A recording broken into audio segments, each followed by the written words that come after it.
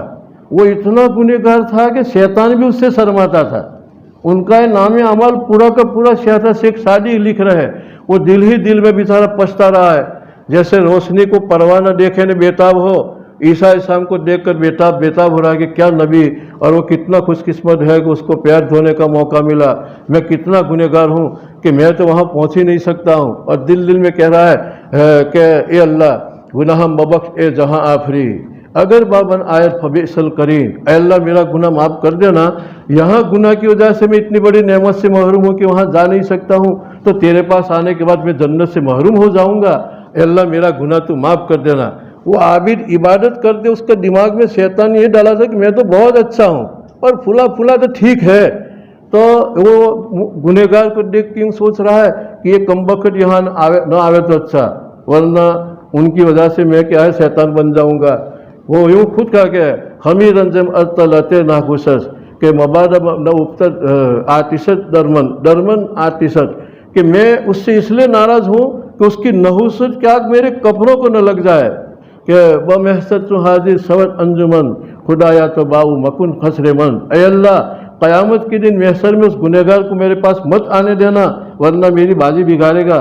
اللہ نے عیسیٰ علیہ السلام کو کہا کہ دونوں کی دعا قبول کر لی.